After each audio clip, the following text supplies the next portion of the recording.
Ito pala yung kambing namin, guys. Ito pala yung ng mata niya, namuti. Sabi daw, sorais daw yun sa kambing. As in talaga, namuti ng mata niya.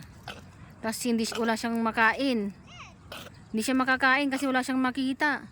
Pumat ito ng sobra. Tapos akala namin mamamatay na. Kasi hindi siya, talagang lupay-pay talaga siya. Yung akala mo pag inihipan mo yung matutumba, binubuhat pa namin yung bago namin siya ilabas. Kaya yung mata niya ko na okay na oh. Okay na yung mata niya. Ang galing na oh. Nung kwan talaga puro puti yan eh. Akala na namin hindi na siya makakasurvive. Sabi ko pa nga eh katayoy na habang buhay pa. Eh sabi niya wag daw, kawawa naman. Pag ganoon pala guys, pag alaga mong kambing, parang nahirapan kang katayin. Kasi sabi ko katayin habang buhay pa. Kasi as in talaga parang akala mo hindi na siya mabubuhay. Kasi wala siyang makita, hindi siya makakain.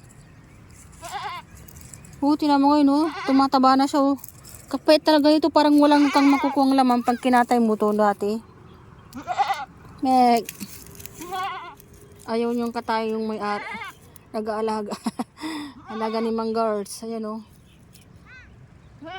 Tumaba na siya oh.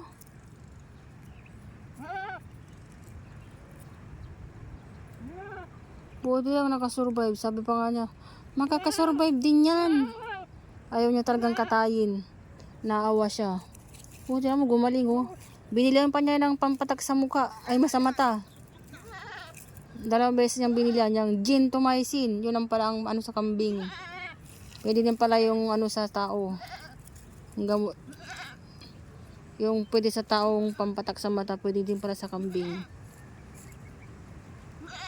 Oh, Meg! Buti na lang gumaling oh. Buti na lang gumaling. Uwi ka na. Uwi ka na, Sirin. Oh.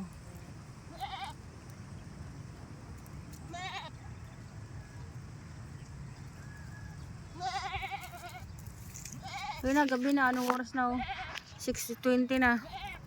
6:20.